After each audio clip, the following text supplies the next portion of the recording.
So tell us about I don't know the distinction, I don't think, between those two pronunciations. Can you say more?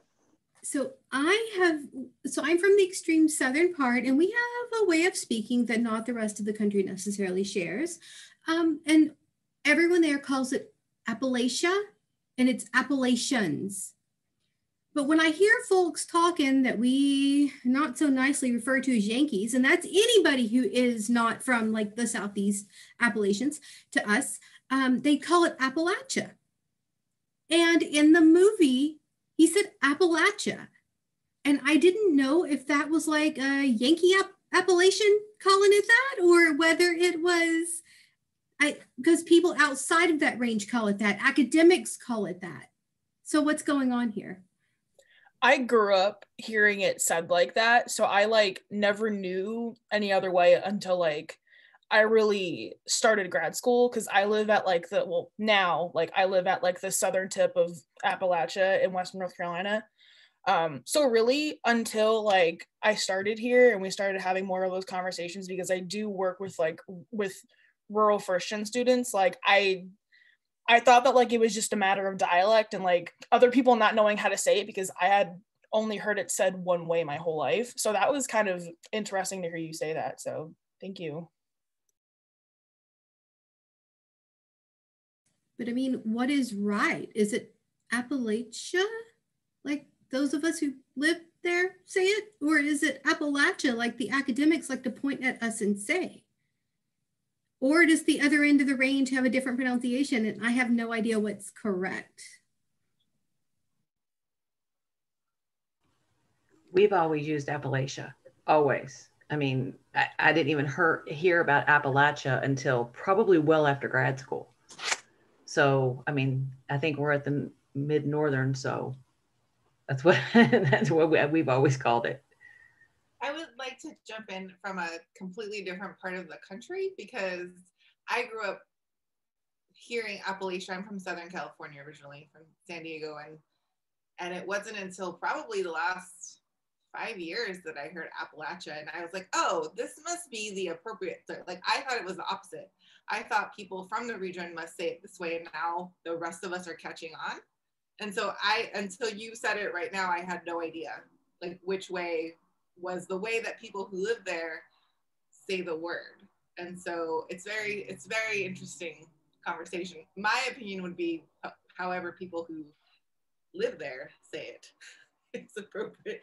As you know, even in the state of Nevada, like hearing us in the news and people saying Nevada, I'm like, why is it so hard to just say it how we say it? I don't understand. So I would say however people there say it is correct.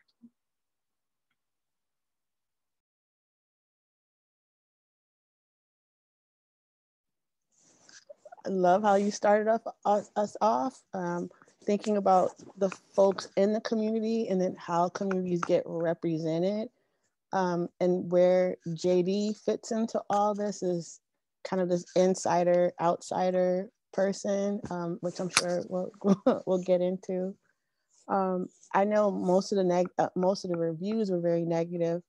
And again, we don't have to answer this question at all. If y'all have another question, by all means. But I do wonder if you found anything, like what are some of the positives you may have found from the movie in particular? The book is pretty different. Go ahead, Dina.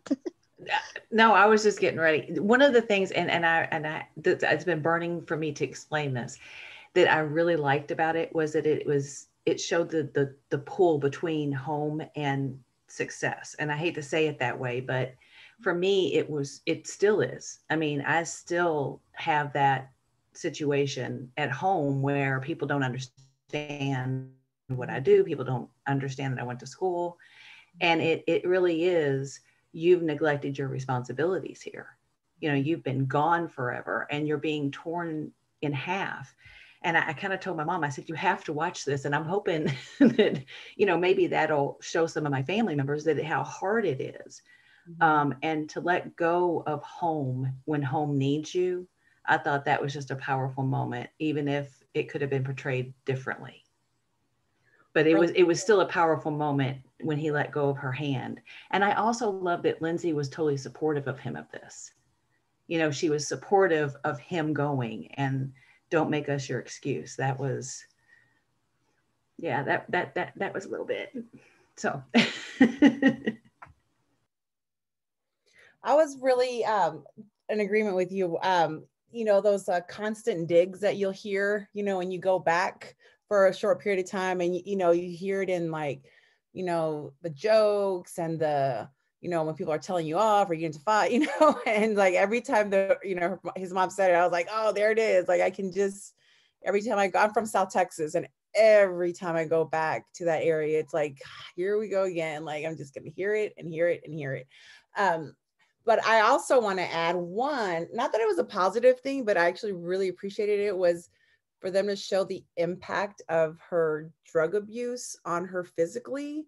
I was really appreciative of that because I'd never seen Amy Adams like that. So the whole time I was just going, oh yeah, that's good. I didn't think it was possible for that woman to look bad. I know, but dang. It's like, okay. And LT might know, but I have in my family we dealt with substance abuse, and I had to deal with that also when I was first off to college. And so having to, it was my mother, but you know, someone else in the family. And so seeing that, some of those steps that he had to take and some of those conversations he had to have just really brought me back to a lot of those realistic conversations I had also, that I also appreciated, because typically we feel, or people stereotypically think those struggles are with people of color, and that are, you know, in some of these other, you know, families, but to see it in this family, I was like, okay, thank you. You know, it's like, this is good.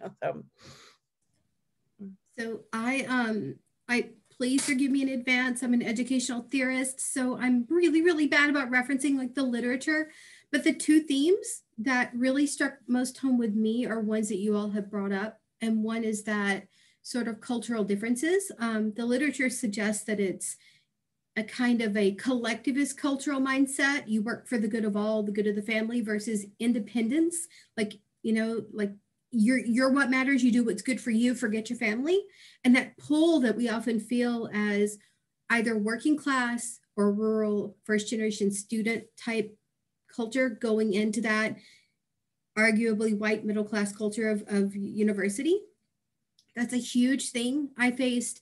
Do I go to Oxford on a full ride, or do I stay at home and deal with my mother's substance abuse? And I had no choice because I had to stay at home. But that, and then I think, Jackie, you brought up the intercultural marginalization issue of when you go home, the little jabs at, oh, you just do what you do and we'll deal with your mess when you leave.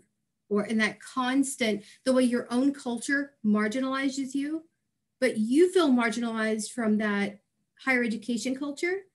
And so you're left kind of straddling both of those worlds and not feeling like you're really solidly footed in either. Those are the two biggest themes for me that I really appreciated they addressed. And if I could just jump in here, I want to thank LT, because this is really the first time that I have ever been able to talk about that, in, you know, that pull between the two. And because this is a safe place, not only for the students, but just for us, because first gen will always be a label that I am proud of and I love, but it's not a label that most people understand. And having a place to come here, and I say it all the time, I'm just so blessed with this group and all of you guys and everybody's posts, because it feels for the first time, and I'm almost 50, y'all, but it feels for the first time that people understand this. And it's been a defining characteristic of so many of our lives. So anyway, I just wanted to say thank you, and yeah, thanks. One of the things I appreciated, or I thought that they did well, was just the little subtle nuances, the visible, like the stage, how they set up. I was watching it with my family. So we had like my mom and dad, who are baby boomers, my brother who's 25, my niece who's 14. There was a lot of different people watching it. And, you know, when she was washing the plasticware, you know, after the party, and I sat there and I was like, I looked at my mom and she was like, we did that back in the day. Like, that was the thing. Like, we washed disposable, you know, utensils. And it was very kind of like, I feel that they did a good job of bringing perspectives from the generations, right? And how they address it. Like, we didn't have it as bad as our siblings, who didn't have as bad as our grandparents, who didn't have, et cetera, et cetera. And so in many ways, we talk about first generation identity, as Dana brought up, and just the generational impact it has when we bring our students to the center, and how we can either impact generations, or we can further let our students, kind of stray to the periphery, and seeing the grandma with the daily food and how she navigated those issues, and being in the spaces when he's talking to the financial aid office, being in the spaces when he's fighting to afford to give his mom that care with his credit cards.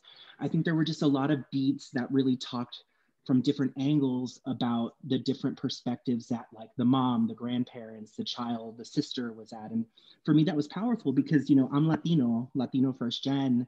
And I think regardless of me associating with, like, Appalachia, or associating with like a white family like that, a rural family, there were pieces that even my own family identified with that really kind of painted a picture that was new for me as a person.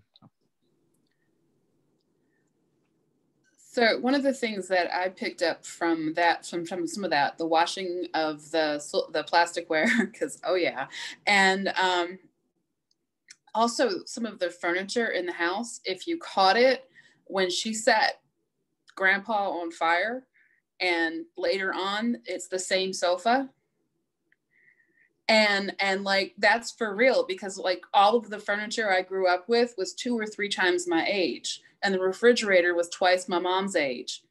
And one of the criticisms I caught from the media was they were talking like, oh, so white people think that poor is really middle class. And I'm like, no, we just keep it. Like, the sofa is 30 years old. The car is 40 years old. My mom opened the last pair of sheets from her wedding day, on their 24th anniversary. Like, you just make it work. And you know what I mean? And I was just like, there's 100 things in that, like housing stability, and Mamaw must have had a pension to be able to do some of that. And like, there's 100 of other layers of stability in there that look different for different regions. But I really like that little detail. Like, that was the same sofa. Yeah, I think for me, because I was highly critical of this, but I think the only positive that I can say from the filmmaking production side is that they clearly took their time and did great location scouting.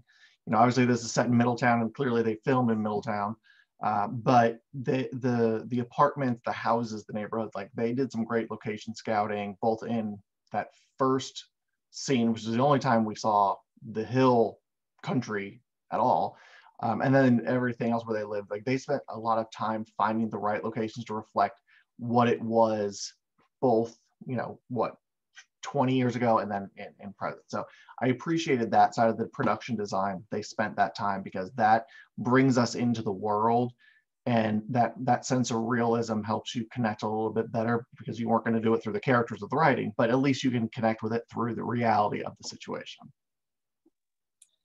I can jump in because I'm going to have a lot to say when we get to the other side of this conversation. But 2 things. One, I also totally appreciated the pull, and not only that you are straddling 2 worlds, but that often your family is facing something that is immediate. This is not something that you can put off. It's not something that you can hand off to somebody else. Like, you as the person who has made it the furthest is usually the one who's looked to figure it out. Like, you somehow have the keys to the solution every time. And so I thought I did totally resonate with that as a first generation college student and first generation professional now. And I will say the other thing that I actually really super duper appreciated was that damn calculator, that TI-89 calculator. And I was like, you know what I need someone to produce a documentary on why that calculator means the difference between going to college and like a life of minimum wage. Because why are you using that calculator in Algebra 2? Does that make any sense to anybody? Yeah. because I We had to buy didn't that get that calculator. till calculus. No, we needed it like, I don't remember what year, my partner and I actually discussed when do you need that calculator, but at some point you need that damn calculator. I was a math major, and the fact that he was needing it for a class that was 2 years before you need the capabilities, it was just, it struck me as like anachronism. I'm like the Ren Fair person that geeks out over the math stuff. So right. No, I agree. But at some point you do need it if you're going to any higher level math class in high school. And I remember having to have a family member purchase it for me, so it wasn't my parents. And then I lost it, and the guilt and shame and like horror of going through that was just absolutely awful. And I don't understand how this company has a monopoly over this moment. And so I did appreciate that calculator was a huge point, a huge plot point in the movie. So, and if you're interested, I did find a very long article about that calculator and why it is so necessary. Definitely, this is the nerd group right here.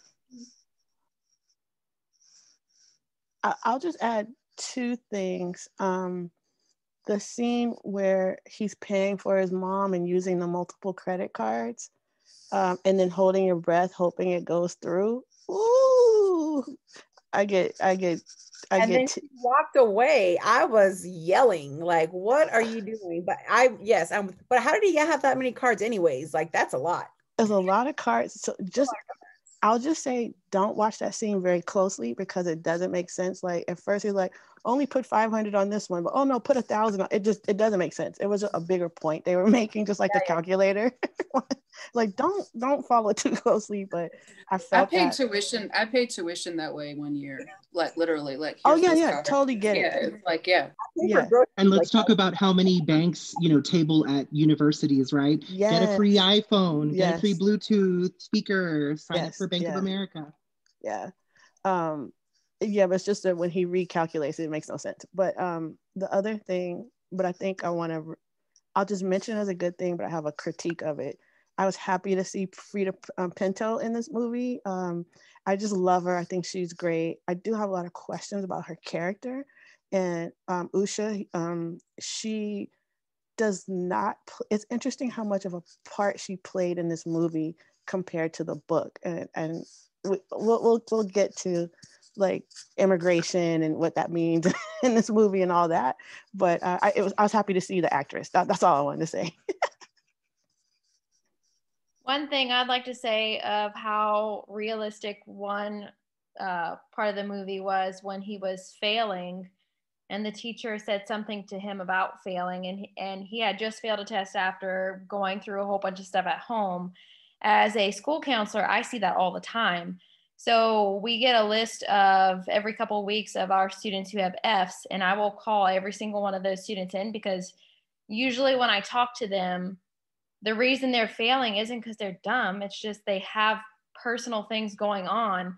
And I really appreciate at work the teachers that bring those students to me and say, hey, this kid usually has an A and for some reason they're all of a sudden failing. Can you talk to them?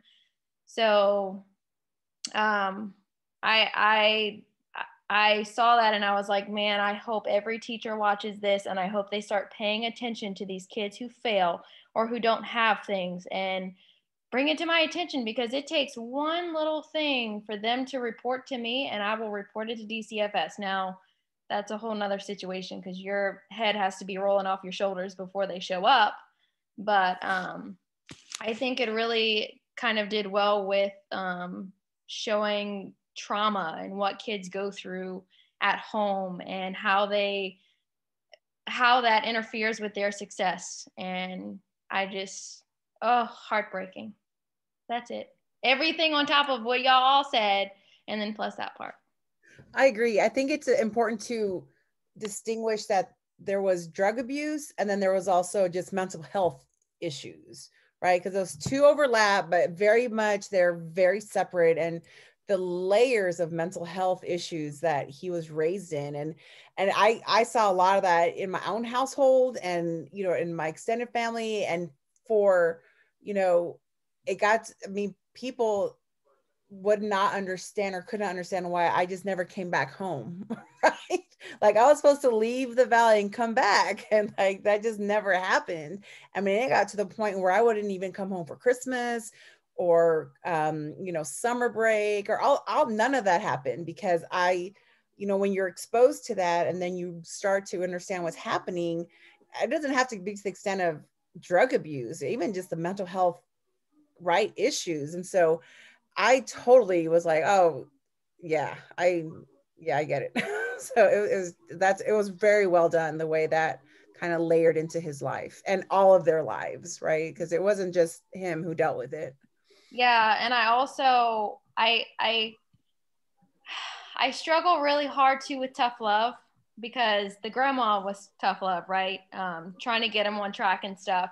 But I mean, I have kids. I used to be at an elementary school, and I had a fourth grader whose grandma was like that, but he was suicidal, and her tough love affected him big. So I try, she's like, he knows I love him. He knows I love, you know, I care about him and stuff. And I had to explain to her that sometimes tough love hurts. Like some kids just want a hug, just hug them. They don't want your tough love. They want a hug, tough love. They want a hug. So that was another big, because I mean, you know that the grandma cares, but. Right. But then when she started explaining that, you know, the grandmother had her when she was 12, right? And then you start seeing that generational impact of, so it's not even just the mom, right? So yeah, it's just the tough love becomes more of a survival instinct. And that survival instinct is then, right, it just grows from one generation to the next until someone actually, you know, breaks that cycle. And then you see his sister, right? I didn't get to finish the whole thing. But when they break down that whole conversation after, you know, she walks out of the hospital or the rehab center, I think was very impactful too, because the sister clearly had been through her own, you know, journey with her mom. Yeah. So I want to poll the audience slightly. So in the thing, the substance abuse revolves around what? Heroin? Was that it? Is that a thing in other parts of Appalachia? Because the only drug we had was methamphetamines in your neighbor's like bathtub in their trailer. I think she was doing everything. But that's the thing. It only talked about heroin, and I had never ever heard of heroin. Also, this was okay. I saw it touted as a rural movie. This was a city. Every single setting they showed is my area's version of a city. So I'm curious. That's interesting. Yes. Depending on, yes, how rural you're from, right? Because some people from big cities are going, hell yeah, that was rural. Right? That's a really interesting, that's true. It's like when we go around Texas, I did some research in the area, and there's, what do we call it? There's rural, and then there's something else, a different kind of rural. I have to check on that, but yeah, I'm gonna figure that out real quick. My gauge used to be like, did you go home when a quarter tank of gas? Like if you didn't go home when a quarter tank of gas, then you could, then you weren't rural enough. If you had to make sure you had at least a quarter tank of gas, then you were rural. That was my marker. It's just that in the scenes they showed, the houses were very close together, and that's what it looks like in our cities. And if you were to find a drug like heroin or a hospital or a shoe show or wherever that person was working, that is the city you have to drive over the mountain to find. And so I was just wondering if that is what it's like up in that part of Appalachia, or if that's just a liberty they took with the movie. If heroin is a thing you can get in the rest of the East Coast. Yeah, Candace, I'm glad you brought that up, because that's one of the, I mean, what you're asking is kind of, how do we define rural? What does rural mean? If you grew up in LA, then yeah, Middletown is as rural as it gets, let alone what Appalachia really is. But I think, to your actual question, I think it's that they just didn't do their due diligence in designing the story and the world. Because in the book, and I read the book, I don't know, like a year and a half ago, in the book, he spends so much time in where he grew up in Appalachia and like his grandparents, and like the lineage and all this stuff. And you experience that world, which is why it's about a rural family, because that, true to your point, really is. But then so much of his upbringing in the book is also him in Middletown, which again, arguably is rural. So many rural definitions is based purely on population, has nothing to do with distance or population or population density in the town. It's just, how many people are there. And so it's kind of like they just didn't make a decision. They didn't really know. And again, this is just me being pessimistic. It's written and directed by people who grew up on the East Coast. I mean, Ron Howard's been in Hollywood since he was 5 years old. He wouldn't know rural, if you dropped him in the, in the middle of Alaska. And so I think it's just sort of they got real lazy with it. I haven't read the book, so I didn't know if it was supposed to be rural or if that was just a misnomer by people who were critiquing the movie. I didn't know. No, the book truly is. The book gives you a real picture of it. Again, he's in both worlds, but the movie just didn't think through it. And I will say Middletown is more of a suburb of Cincinnati. It's only about 40 miles from Cincinnati proper. So I have a friend of mine who lives there. It's a pretty affluent, I wouldn't say rich, but again, we're perspective. They have running water. But it's more of a residential kind of spot, working class. But when I was seeing the movie, I saw Middletown. I saw it all there. So, I mean, but I've been there. So it's more like think small old town square with a whole lot of rich people that decided to move away from the city. I'm thinking like Stars Hollow from Gilmore Girls, no? Don't yell at me. I've never seen Gilmore Girls. I didn't mean to put you on the spot. I'm kidding. My cousin yells at me all the time. She's like, you have got to see this. And I'm like, okay. But I haven't. But I mean, I would have nowhere to compare that town to, because it is, again, it's out there, but almost like Wyoming, where the town is rural, but it's smack dab because of the water table. It's so small, everything's pushed together.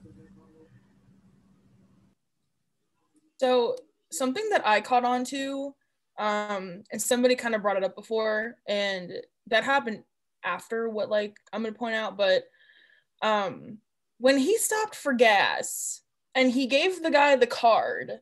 So I don't know about anybody else, but as a first-gen student, I was broke in all caps until that refund check came sometimes. And I knew how much I was getting, how much was going toward bills. I knew how much of a balance I had in my checking account, on my credit cards, although I had very few at the time. So I'm a little confused how they swiped his card and it wouldn't go through, yet when you get into the rehab, he all of a sudden knows how much of a line he has. I just feel like that just didn't make any sense, because I don't know about anyone else in here. I have the Chase app up on my phone, but I also have a financial planner sitting in my drawer here that I should probably start using. But I've used it in the past, and it's I just don't really understand how they can go from that to him all of a sudden knowing what's on his cards. Because if that was the case, why didn't he just use that before? It just didn't make any sense. It's I know, for me specifically, I know what all my balances are, and it just they really missed that. It didn't make any sense. I don't know if that resonated with anybody, but it was weird. Well, I thought it also meant that getting his mother into the facility was so important that maybe he had a moment where he had to really sit and figure out, how to make it happen. And sort of, because when he was there, he had all those cards. So I thought it was that. But I thought about that too, but I don't know. I had bigger structural issues with the story, but this particular part, you always have to so aside, I teach pop culture, right? So like I analyze pop culture and movies and stuff as a job. And so like whenever I'm talking to my students about this, I'm always like, you have to remember that somebody made a choice. Somebody decided to put this scene in. Others were cut, right? So why keep these in? And it's hard to even know, like, was the point to show that he was bad with money? Like, because that, to me, that's what it means to have 4 or 5 different credit cards with 4 or 5 different balances that you're maxing out. Or is it that you are, or is it that you're just, you know, desperate and you're just that broke? That's the other thing. What the other question in the chat, I think, was who was this movie for? Because you have to remember, audiences that have never struggled with money, they'll see someone who has 4 or 5 different credit cards that you're just maxing out and be like, why are you so irresponsible?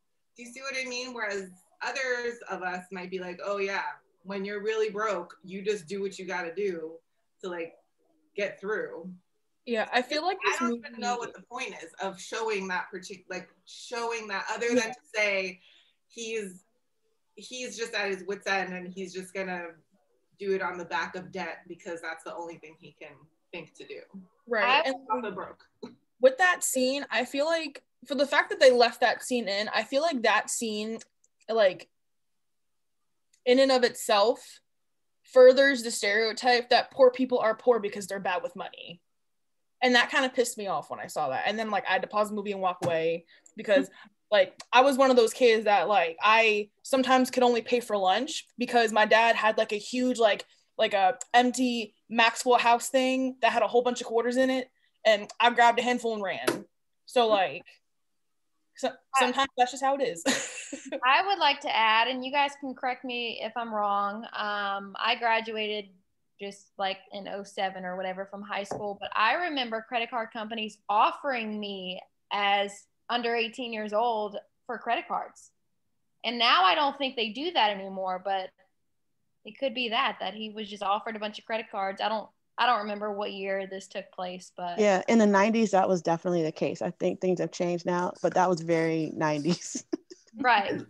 There was a time I had 6 credit cards and I was a freshman in college. I mean, they would literally, when we came, and I started college in 89. So, I mean, that would have been right at the same time. And they had tables. You could get a credit card for nothing and put $2,000, $3,000 of credit in somebody's hand who's never had anything. And then they get free stuff, right? Exactly. Stuff or the that was me. Run up all your credit cards at 17 years old, and oh, by the way, did you know that you have interest to pay on this? No, I didn't. So I'm glad they stopped that. If they did, hopefully they did. But so going back to where this question started about the, well, as a student, I didn't know you like what it was until my stipend or whatever came in. I didn't have money, that kind of thing. Who, maybe those of you who read the book, I never quite caught whether this kid was an undergrad senior or whether he was in grad school, because it appeared that he was at least, you know, like post-grad, right? Because law school or something, which means you wouldn't have had that Pell Grant or that, you know, you're doing the job to get that stipend to get. And so I took it as he was a grad student or a post-grad.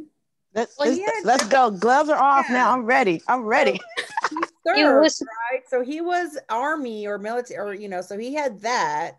And so he's a little bit older. So he had kind of like an alternate, you know, kind of path. I mean, that's what I remember, at least from what I've seen. He must have had other funding sources also. Oh, yeah, in the chat, underscored it. I should have said that I did not say that grad students don't get things like the Pell Grant. But yeah, he would have had that sort of like post 9/11 thing going on, or whenever he went through with the yeah. This also gets into Matt. The gloves are off. I'm just gonna set this up for Matt. This also goes into some deliberate choices that Chantel was just talking about. And I usually am not one to compare a book to a movie, but I do want to say that his experience in Yale was such a small part of the book, that it's mostly about his journey to get to college, which included going directly into the military because they couldn't figure out FAFSA, going on to Ohio State. This Yale part is so, small, and yet you see that's the prism. That is the we're forced to look at it through that lens. So that's all I'm going to say for now, because Matt will take it from here. Yeah, thank you, LT. I agree. It is weird that the college piece is so small, but yeah, guys, this movie's garbage. Like, I will admit. So I think LT knows this. I was a film critic for 8 years, and so I've seen a lot of bad movies, and this is just, it's just so bad, and it's unfortunate because it has the opportunity to be really good. I mean, if you look at the filmmaking talent behind it, I mean, Ron Howard made A Beautiful Mind, Apollo 13, Willow. I mean, even Willow is better than this. And it's so frustrating to watch because it's the book was such a great conversation starter. Obviously, there's a ton of critiques and a lot of problems with it, but the book was such a great conversation starter. And for the people who aren't readers, this could have continued that in some ways. And I think it failed in a lot of different ways. And I'm also upset about it just because, we're finally, as a society, starting to talk about rural students, and we're starting to talk about the rural identity and about working class identities across all races. And this sort of just falls flat. And so it's frustrating that it could have been a better conversation starter or continuing a conversation. But yeah, I really did not like this movie. If I had seen it, if I was watching it in the theater, I would have walked out probably. But it's frustrating. But I did see that the cinematographer, I was looking on IMDb, the cinematographer also did Creed and Creed 2, which explains a little bit why it at least looks really pretty. Even though there are some odd choices, at least it looks pretty, and I'll give it credit there. But yeah, I'm glad we're doing this, but so bad. I'll tell you what, this is not a good movie to watch with a 6-year-old. These are some potty mouths on these people. That was awful. But I will say the one thing that I got really frustrated. I even told my husband, I said, she is not a good girlfriend. If he had to call her while he was at this, dinner talking about these etiquette rules, I felt, and maybe that's just my own little opinion, that that's something they should have had a conversation about. I don't know, just my little moment there, because I said, man, I would have told anybody that was going to a thing like that, these things you need to look forward to, knives and fork, that whole bit. So I got really frustrated that had to be a conversation that he left to talk to his girlfriend about. That should have never had to happen. I didn't think that was too weird, because if they showed clips that showed she came from a culture where that would have been a norm, like kind of. So if you come from that and that's just the norm in your culture, it doesn't even occur to you that somebody else needs like a little primer before they walk into the trap. It wouldn't have occurred to him that he was walking into a trap. I mean, it never occurred to him to ask. Right. Well, but she seemed to understand it was a trap later when, it was all, a game. Well, don't tell him that later. Tell him that before, like, don't give him that insight later. Like, I need to go in. Yeah. For me, I think that for me, that was an issue with the etiquette, because at that level of already looking for an internship in law school, you already should have been for several. Even what I do with my first-gen students, I prepare etiquette dinners. And so for me, it was just like, I don't think that's very accurate. I think it really painted a person at that level of education very poorly as far as how to mingle with potential supervisors or potential internships. But higher education institutions don't see it as their responsibility to acculturate in these specific areas students who are coming in without that cultural capital. Like, it's a sink or swim for you. They don't care too terribly much. I would take that further to say that it's not about them not caring. I think they care a lot who knows these rules, because that tells them who's in and who's out. I think it's a clear way to segregate who is coming from the right parts of the country or the right income brackets and who isn't. And so I think I actually agree that someone at that point of their law school education will probably have gone to an event or two where they've already had to deal with this. But I think it does tell the audience right? That there are rules that people who come from certain backgrounds are not going to know. And it's very anxiety provoking. And I actually appreciated that because I've been in those situations. Like I remember my first wine and cheese gathering at Stanford, and I was like, what the heck is this? Like, what am I supposed to, I'm supposed to drink with my professors? Are you kidding me? Like it was, you know, it was a real moment. And I think though that out of the many things I have to say about this film, it's interesting that the ending is that he makes it. He, like, as evil and villainous as these people were portrayed, you know, and that's why clearly they chose Yale. It's a small like microcosm of the, you know, bigger class issues, but they're like, wow, Yale people are awful. They make jokes about rednecks, and then cool, he's in now.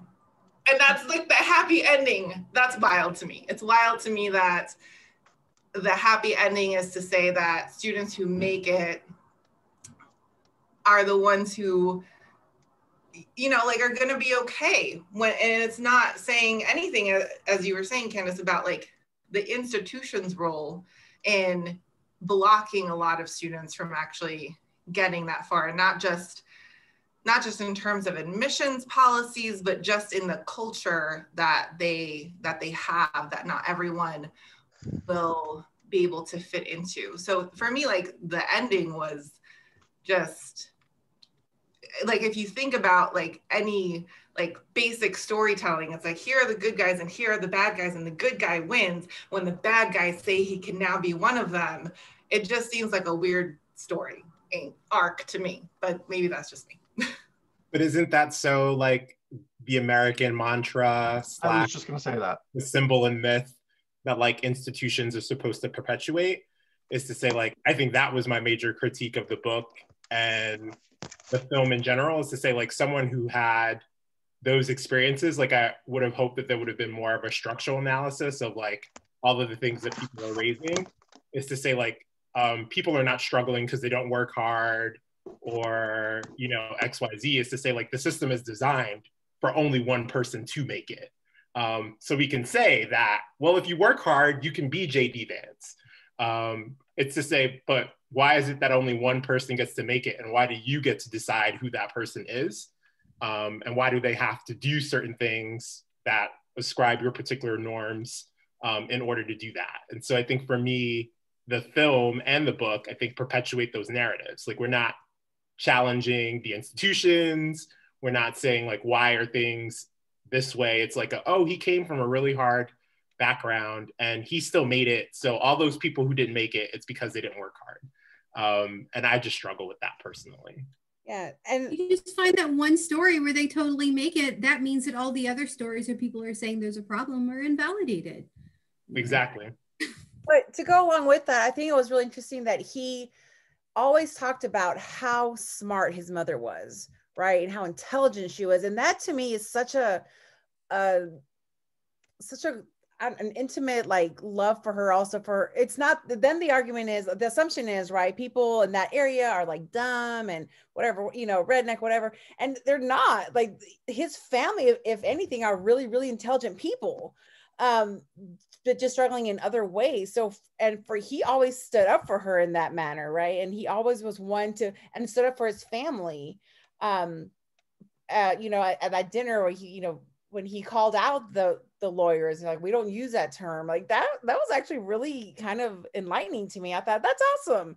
But I just thought it was great that he kind of bring in like intelligence into this, and he was very big on making sure that she was like number one in her class or number two in her class, and there were just other things that happen that complicate, you know, people's journeys. And to me, that was really, really special that was focused on for a while. You mentioned we don't use that word, the hillbilly word. I had an interesting long conversation with my father, who's 75, an extremely Southern Appalachian man, this morning. He's a genealogist. He signs his emails and his correspondence, your hillbilly cousin. And the thing is, as Appalachian folks, we use that term as an in-group membership. We use it with pride. It means like perseverance. It means like solidarity and support and collectivism, and often means like God and all these things, but it's togetherness. But when other people use it toward you, it's derogatory. And it means like missing teeth and uneducated and pregnant and barefoot at 15. And so it's a really interesting word. And about the hillbilly or redneck, I think it was at the table they said hillbilly, and he said we don't use that. Right. Yeah. I just I completely agree with like the etiquette and the lack of critique of social structures. My problem is the placement of it in the movie. Candace, when you were saying it's unclear, is he, what year in school is he, right? Because they skip all that at the beginning to show him at Yale.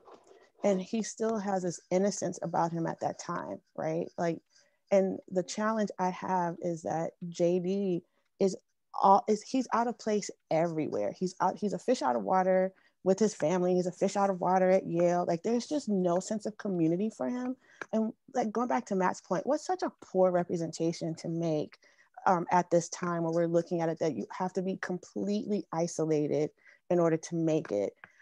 So going back to that Yale scene, what's missing is the fact that he had years of experience in the military, gone on to get an undergraduate degree. So he had, like, again, I hate to be the one defending the book, but at least the book does give us that part. But he's saying that I had all this practical experience, and yet here I am, and I still don't know this thing. That part is missing from the movie. He's just like clueless is how he comes across all the time. And it bothered me, Candace, you had talked about like interdependence, that you don't see that in the movie, actually, in the community. Like, all these kids who are disrespectful to adults, I was floored. Like, I just don't come from communities like that. Like, you'll have the random person who does that, but not teenagers as a whole group being that mouthy or cursing out adults. And especially not in that community. I just didn't buy that at all. That was just, what did you say? Someone said it earlier. That was just like the white trash narrative, totally. Yeah, I think I do want to jump in to say that it's really hard to critique a movie that is about any one individual's story, whether that's real or fictional or somewhere in between, because while it does seem like one person's story, again, like, why do we choose to give this story so much time and light and talent? And it's often not about what is in the story, it's about what that implies. So the big moment that I call the bootstrap montage. So when, he finds out that his grandmother is clearly spending her money that would have gone to food for this damn calculator, which we've already talked about. And therefore she's sacrificing in order to nurture his potential. And then he does this 180, right? He doesn't hang out with those friends. He gets a job. He does better in school.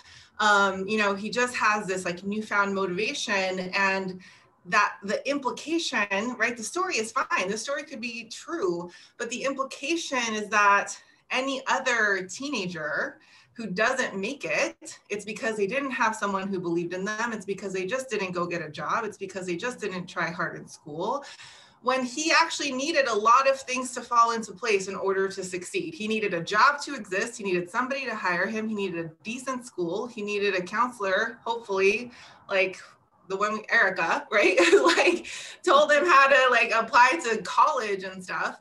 And it just breaks my heart, because if you identify as first gen, you know somebody who had as much potential or more than you did and didn't make it, not because of anything going on in their family or themselves. They just didn't have a good school. They just didn't have that one counselor who opened the door. They just didn't have enough financial aid. And it just breaks my heart that people walk away from this thinking, well, if a kid really wants to get out of that sad situation, they just have to try really hard, because that's just not true. So I didn't go on for the next 10 hours about that, but I'm going to we're gonna keep on this movie. I see so much in the school system, and I'm senior counselor right now, so I've been dealing with seniors going to applying to college, and it blows my mind the amount of work that I put in daily for these kids, because not a single person ever sat me down and said, hey, what do you want to go to school for? Hey, fill out this to see based on your interest, or did you know you can go to college? Or hey, did you know what a scholarship is? Like nothing.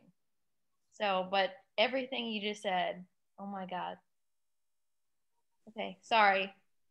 I would like to get LT and Courtney started on the point that is currently in the chat.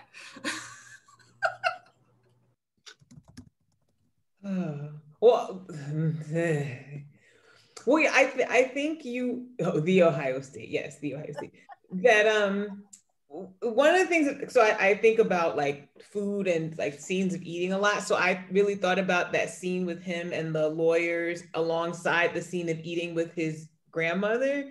And so again, the fact that, and as y'all were talking earlier about like, you know, washing plastic stuff, to go from that to people where there's so much silverware and there's so much on the table, that to me was just really powerful. So if there's one thing I liked about the movie, I liked that, the putting it together. But just hearing you all talk about, yes, kind of why he seems so isolated. And it was because they left out all that stuff in the middle. So it's almost like it's his first year in college. Like it's like fall semester. And that's what it felt like. And he couldn't navigate a lot of the things that he would have been able to navigate because he'd had all those life experiences.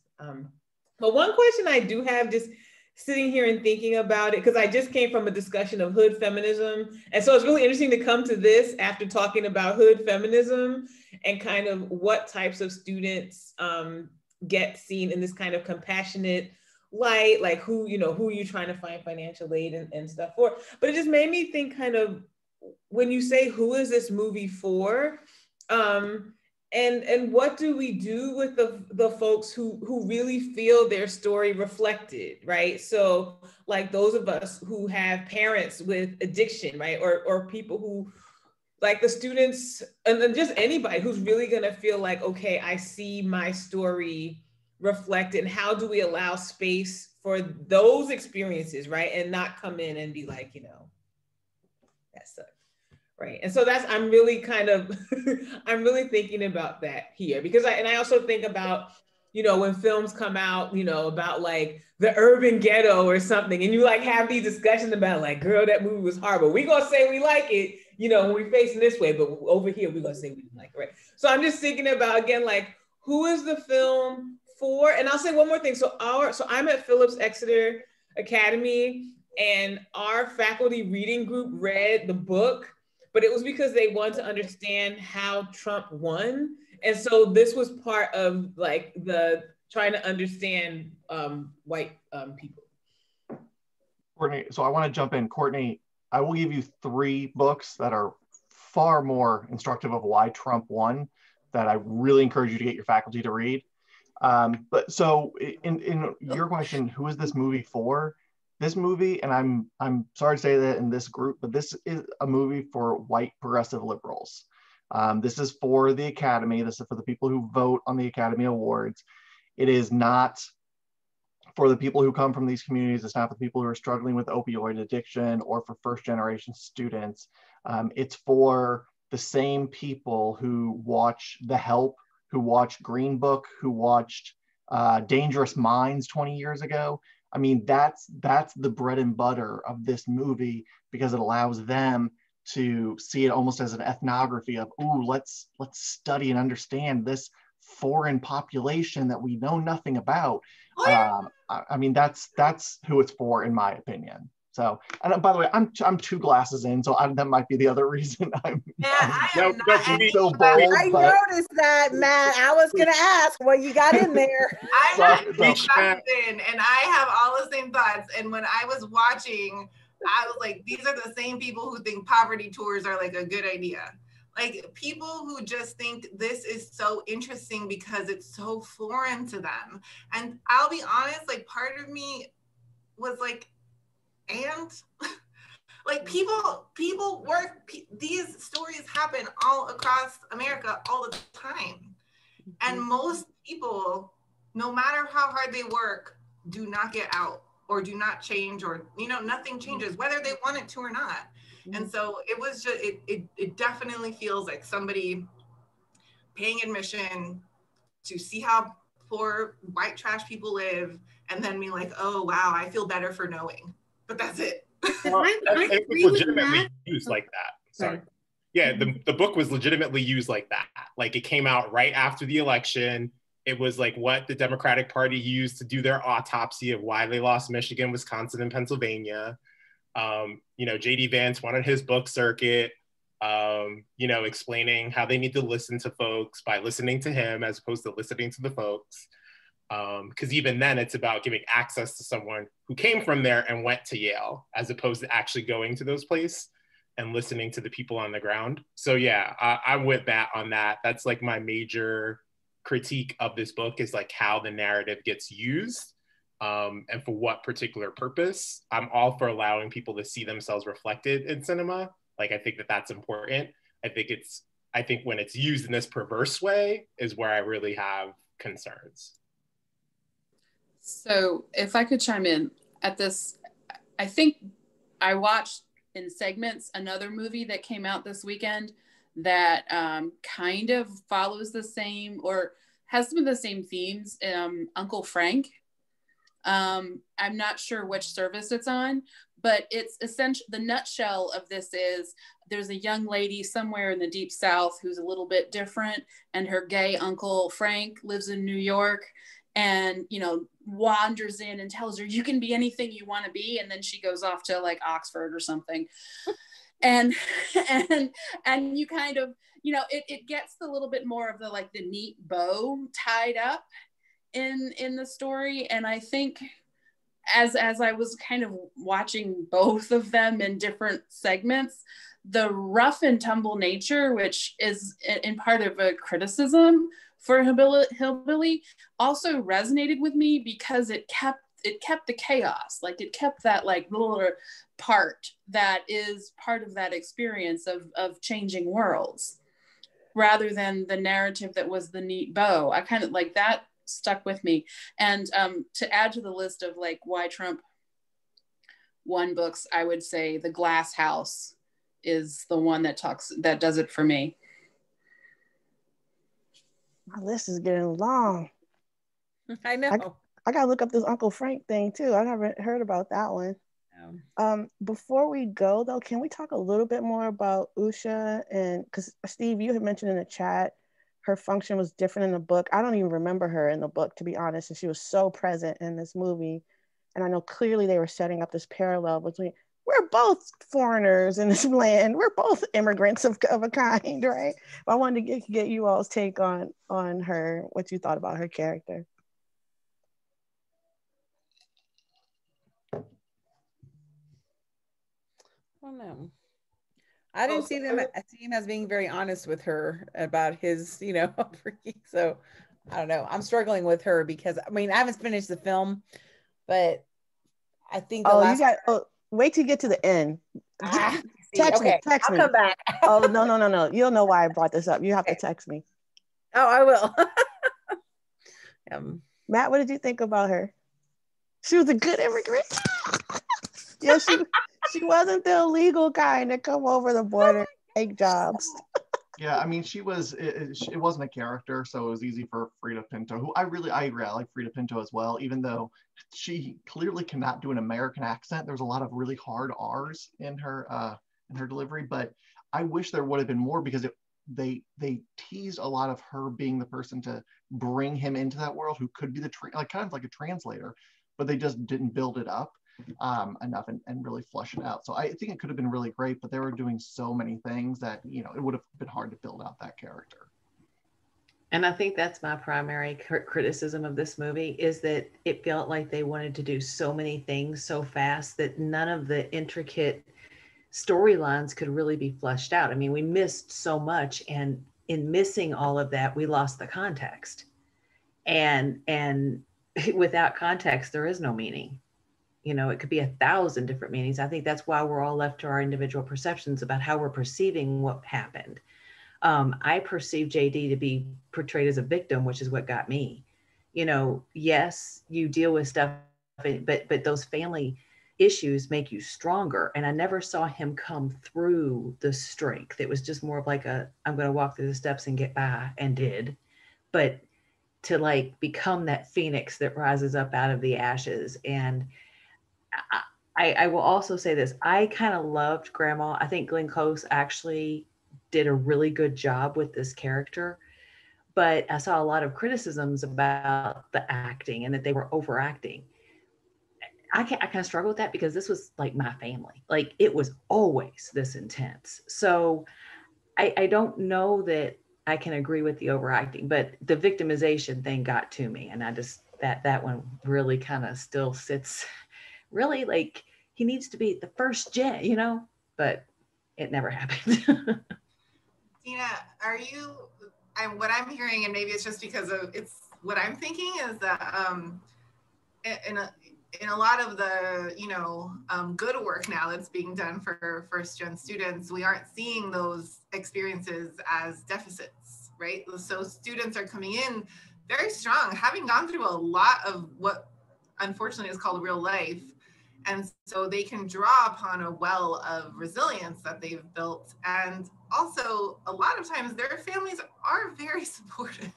First gen families are always just against it. If anything, it's more ambivalent than what was shown in the film. Like, we do want you to go forward, like Lindsay kind of, but it's not always just keep pulling you back. It's again much more nuanced. And I know that LT put this in the chat earlier, and we don't even have time to go into it, that I think that his look, this actor, I think this film is going to speak to people because he looks like he should be successful, right? He's the tall, good-looking, charming white guy, and if he can't make it, you know, like he should be able to make it because he's working so hard.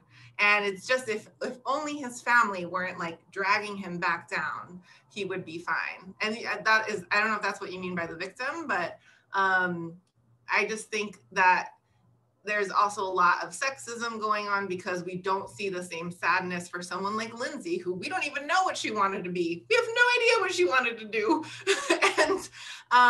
But I think like they chose, like his story just resonates because people are like, oh yeah, he has the look of someone who'd be a really great lawyer. Therefore he should be able to make it. I'm laughing at Kate. She just long as wanted to you be have- with Kevin. Right, but as That's long as all you that have she talks women. about, and I was mad. Like, what about Lindsay? Well, they're still married. That's all you need to know. Did they talk more about her in the book at all? All you need to know is heterosexuality wins. That's all you need to know. It does. And as long as you have women to kind of pave the way for you, if it's not a grandmother or a mother or a sister or a girlfriend who stops what they're doing, right, to attend to you. It also just showed me, we talked earlier about like individual. So if you have helpful individuals, so if you have a girlfriend who can help you navigate these things, then that kind of absolves the institution of having to have anything that's more systemic. And so it made me think about how kids can be used as like diversity lessons. And so that really made me think about him, like he's also there as this lesson for, get you a good, but this lesson for her. And like, she is the student, like when we say like, well, diversity exposes you to all these different people and you're going to learn all these new ideas and stuff. And so that kind of is what he represents for her, right? But then she can kind of tell him how to use the forks and putting the little thing. The fact that she made him do that and made it like a joke, we would have had to break up. Would you imagine if somebody walked by while he was doing that? It would have been over for me. I would have just left. any other, we're coming up on an hour and a half, just so you know. But I just wanted to, oh my God, I can't look at the chat anymore.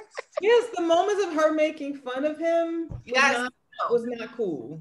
Courtney, I completely agree. When you asked about her, I had almost no thoughts about her, except that her love of him was based on his like funny, it's again, I don't know if the right word is exoticizing, but it's very similar, right? This like cuteness factor because you're from wherever you're from.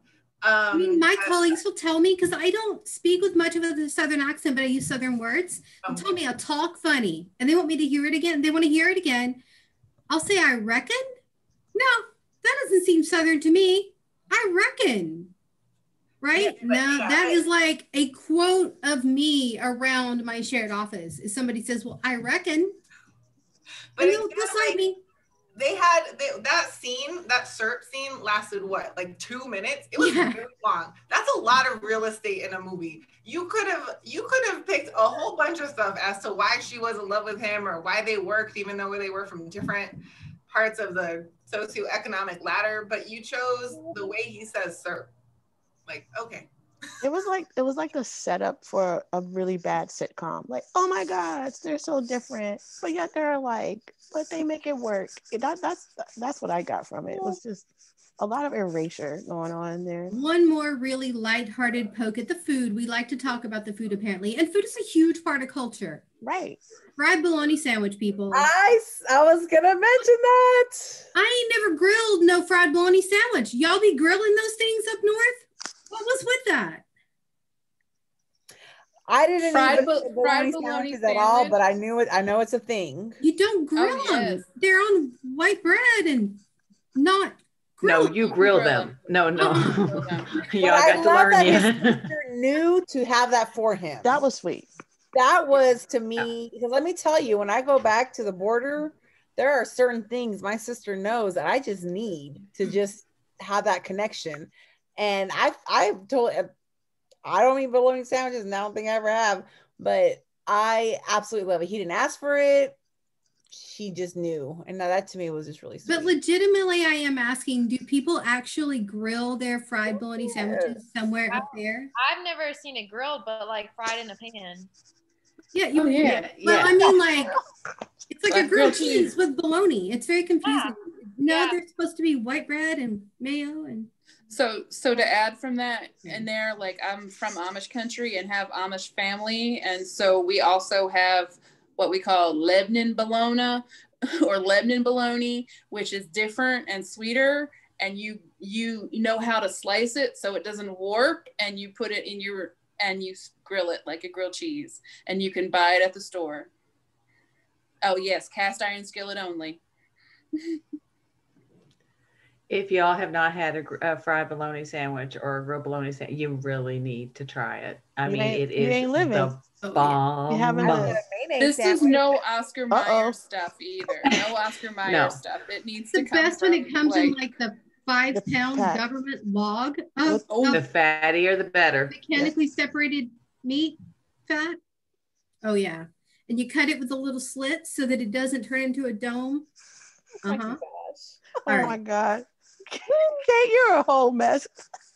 Okay, so the alcohol is probably kicking in. Any other? No, Matt, you're definitely not the only one who ate spam, my brother. I will. Hey, Elsie, before we jump off, and I don't want to start a whole nother conversation, but it is interesting we're talking about this in a first-gen group, because I would argue he's not a first-gen student.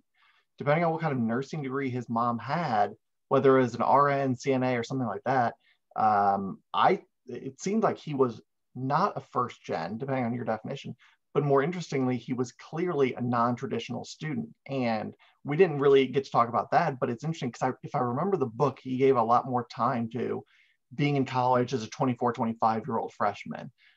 So that's just something else that I think is interesting layer to this. Totally. That's what really frustrates me is that I had written about it in my Goodreads review, that it was one of the first texts I thought really started to grapple with being first gen beyond college and all that. Yeah. So it was really weird in the movie. Like, oh, your mom was super smart, but now she's a nurse. And like, what does all that mean? They don't know what it means either. Other closing thoughts or observations, or if anybody just wanted to say something. Christina, was there something you wanted to add? Yes. For me, we are talking about hillbilly, redneck, and white trash.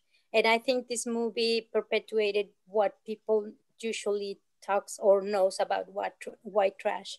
Because rednecks, I think it's a different kind of farmers, and that's why they call at least that I know of, farmers. And these people are not farming.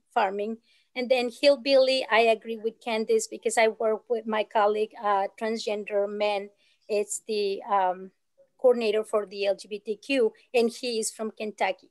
And he talks about the hillbilly and basically what Candice defined as being collectivistic. And sometimes me from coming from the Latino perspective, collectivistic also, we talk about our families and are very similar. And so this movie is just, to me, really detrimental for the people that are from Appalachia and Appalachia that are portrayed in such a, I don't know, detrimental way, because it's addictions and there are lack of resources and lack of access. Somebody mentioned about running water, things like that, that I don't know, they, in some ways, in my opinion, they glamorize it, and they really made it even worse for these families and these people. I had one that's a whole topic for another day and discussion, but the one that keeps clattering through my head and I don't have good words for it yet is Mammal versus Medea.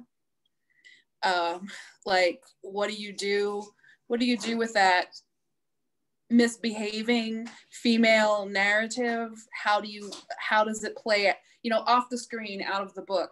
How does it play out? Because the character of Medea is also real to Tyler Perry's life, and he talks about someone who was like that to him. So like there's that element of real and fictional in there, and it's just clattering around in my head, and how we deal with the image of women economically, racially, age-wise, all of that with Mammal versus Medea. Anyway, that's or other archetypal, right? Or yeah, but like if we handle, how do we deal absolutely. with each trope? The welfare queen, the all of those come into play, and when you start seeing them, like the grandma, I love that grandma though, man. I'll have her on my back anytime. Like, I want her on my team. She was awesome. I agree.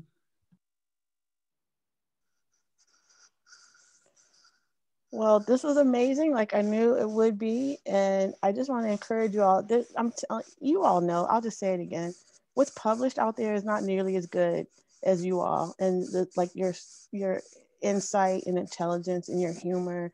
I never want to read another article about first gens and college access, but I'd read an article comparing Medea and Mama or all these other things. So even if you just start with a blog post or something and then develop it, please do.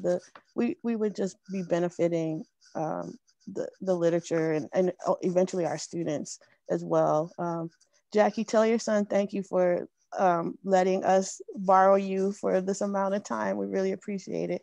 I know it's close to bedtime probably, but I will upload this in the group, and again, message me if you have other topics. We definitely need to do the thing about nursing and first gen and all that. And there's so many different ways to become a nurse and who's getting left out of that. So, but any other topic, I'm down for it. Great. Thank you all for being together on a Saturday night. Thanks, LT. Of course. Organizing. Anytime. It was just a Zoom. Bye, everyone. Bye. Bye. Thanks, Matt.